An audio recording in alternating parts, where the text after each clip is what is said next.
Dito ang pababa. Opo. Tapos babagsak dito. Okay lang. Nag-vlog rin tayo rin. Pero saan may tubo? Dito lang. Dito lang may tubo. Nakabaon. Wala rin yan eh. Wala. Ay, okay, nag-gets ko na. So ang mangyayari po mga amigo, bali lahat po ng tubig dito babagsak. Ganyan pakita mo. O yan, dito babagsak.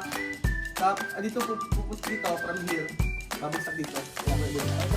Yan dito. Tapos dito lahat. Dito lahat. Tapos diretso. Mas maganda. Maganda ang panahon ngayon mga amigo. Kita nyo po ang ulap. Tapos maaraw-araw kaysa kahapon na umuulan. Good morning Kuya Belgium. Good morning. Ano alam mo? Pumasok na yung bagyo kahapon. Ano naman? Sa area of Yung responsibility. sinasabi ko. Sa Pilipinas na. Ayun na naman tayo sa Bagyo. Di ba kasi news? Hindi ko alam. Magandang araw po sa inyo lahat mga amigo. For today's video ay meron po akong gustong ipabago sa bago na. May gusto po akong paayos dito na sa may pinapagawa nila kasi ayan, i-explain ko po sa inyo mga amigo para makita niyo po yung gusto kong ipaayos. Kasi yun yung alam ko na mas okay. So, eto po mga amigo, marami din naman nagsasabi nito. At hindi naman ang gusto nila. Kaso nga lang kasi, dami ko sinabi, hindi pa na nila alam. So, wala pa yung tiles, kulang yung tiles namin, in order pa nasa Kabanatuan, dadalhin daw after lunch.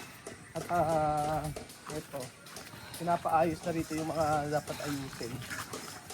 Kailangan na naman siguro ng simento, kulang to. Pahakot na naman tayo ng pangatlong truck na to. Grabe makakain ng simento mga amigo, no? Parang ako po, matakaw. So ito po, ayan, papaayos natin. Ayan po mga amigo. So bakit ang tutok to? Bakit bumaba?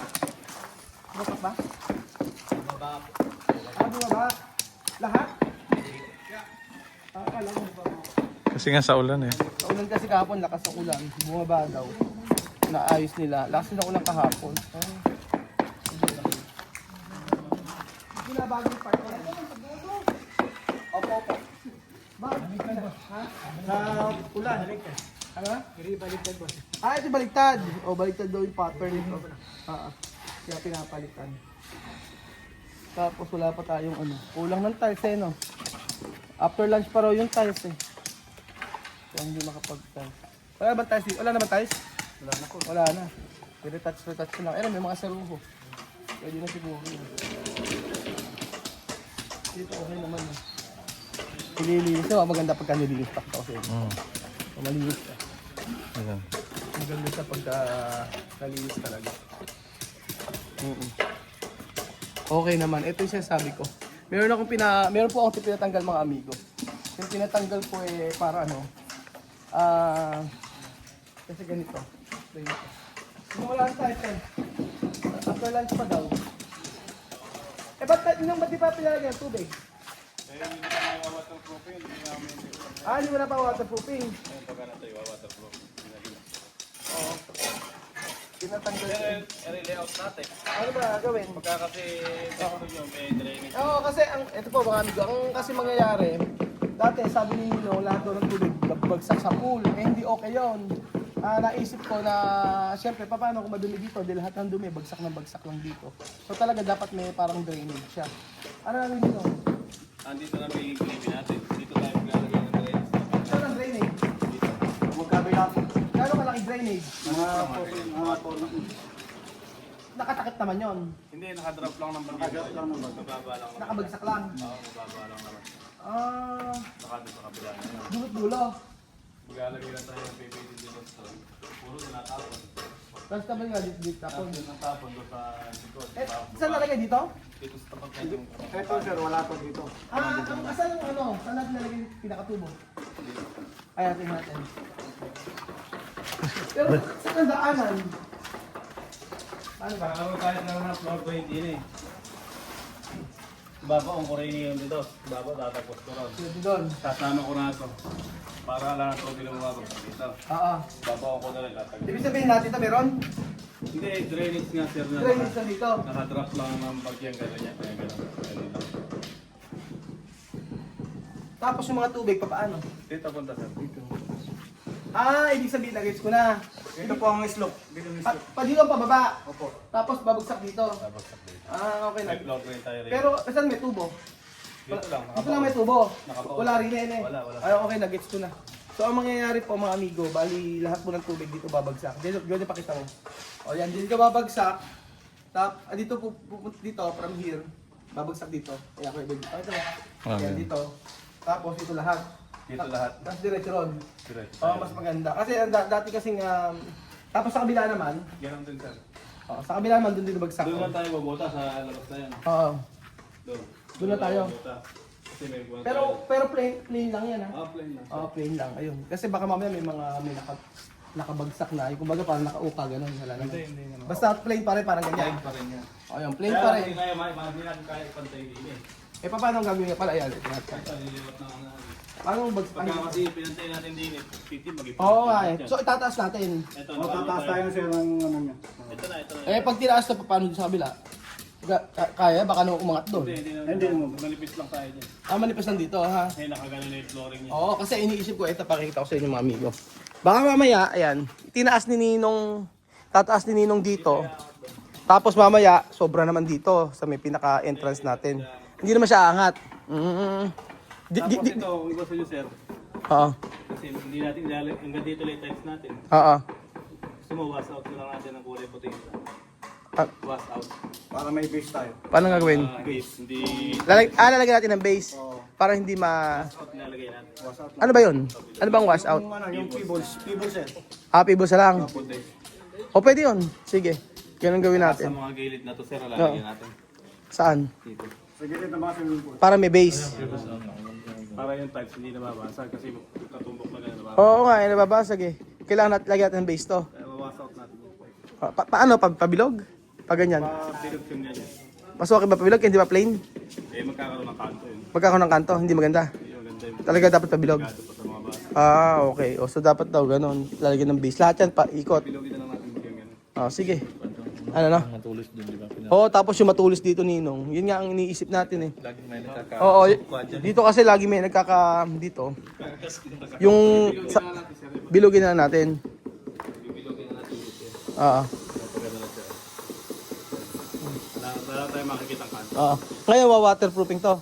Yung nakapraso lang ngayon sir. Dito okay na. Okay na. Okay. Ayun, may panlagay naman tayo waterproofing. Ang waterproofing. Tapos, bukas pa. Mamaya mga panahali, pwede na lang tatubigan. Mamayang tanghal, pwede patubigan. Para bukas yung hindi mo tutuwas, pwede na natin. Kung bukas ay hindi naman babagsak, Pwede tayo mag-tiles. pwede pa tayo. Oo nga eh. Kasi tapos na tayo sa kabila eh no. Oo. Palinis. Request na lang yung sa lona para pag hindi sakaling umulan, hindi kakapag-umulan. Oo, pwede na. May lola kami eh. Para kung may ulan, paano? Para hindi umano yung flooring natin, kumapak. Kasi sa bandang ulo, pag ako inano ng ulan, na Kaya ako ba? distilasi eh. Kaya nga eh. Yung request na lang yun. Saan ba bibin lona? Eh, bibili lang ako. Sige, para at least Yung sakaling umulan. kasi baka hindi kasi natin alam, mamaya uulan na naman, di ba? Yung mga ano, nakakabigay na kasi na. Yung counter, bibili na rin ako. Oo, sige.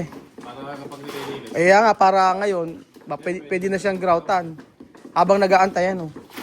Kasi after lunch pa Ninong yung ano eh. After, Mga siro ko na may pinalalagay. yung mga zero. After lunch pa, abot pa naman. Ito may panlagay na tayo. Kompleto na tayo. Hindi ko na pinalitan eh. So tataas pala tayo sa part na to. Oo, kasi ang concern ko kasi dito yung sa tubig kasi pabagsak dito hindi maganda. Mas maganda gilid sa gilid. Hindi pa ganun. Oo, kasi tatapon dito yung mga dumi eh. Saka yung downspout natin na yun, eh dito takpo lang. Kaya nga, Ulan. Eh ngayon, patatakbuhin ko na sa labas yun. tapos yung Ninong, yung isang tubigan na yun. Lalabas ko na rin to sir. Ano? Doon na lang sa taas, bubutas. Doon na lang. Huwag na ron ano. Kaya ko na lang elbong ganun. Bubutas. Saan? Sa dulo? Ayun, sa kabila, yung sa mga tubig. Yung sa may tubig na yun, para at least hindi na bumabagsak dito yung tubig, diretso na sa kabila. Kaya sa amin pa rin naman yun. Tapos ito para ba Ninong to? Yung fountain. Eh, babakbakan natin yun. Oo, bakbakin na natin. Tapos ang gagawin lang natin yung bumabagsak na ganun. Ano bang tiles ang kailangan doon? Anong tiles? Ano ba? Hindi ko alam eh. Ano ba? Yung sabi ni... Eh, yan na lang ito. Eh, Wala namang stock na ganyan. Eh, Yun lang naman ang masisira dyan. saan mo masisira? Ito kasi sa City Hardware to. Hindi, Oo, paano ba gagawin? Kasi alam mo problema niya, Ninong, yung dumi. Ito lang naman tayo mababasag eh. Saan? Apat. Paano yung, kasi ang problema nga, Ninong, pagka ano ba, yung ubod ng dumi, paano ba? Anong madami? Yung dumi, nagiging, Tatanggalin na nga natin. pag tinanggal to, mawala ang dumi. Mawala na dahil yung bagsak dito na yan. Wala nang maagos din. Ibig sabihin, di ba ang dumi nasa may baba niyan? Aling mababasag? Yung, asa ba yung pinaka dumadaan yung fountain na yan? Saan yung pinaka tubo? Dito sa rito. Tapos, hanggang saan?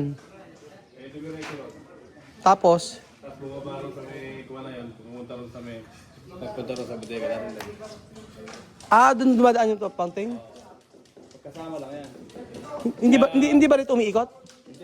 Bagong tubig. Palibagan po. Bagong tubig pala yan. Kumukuha rito yan. Hindi ba kumukuha sa baba? Kumukuha ito. Okay. Ibig sabihin, ito hindi kumukuha. Bakit dumudumi dati?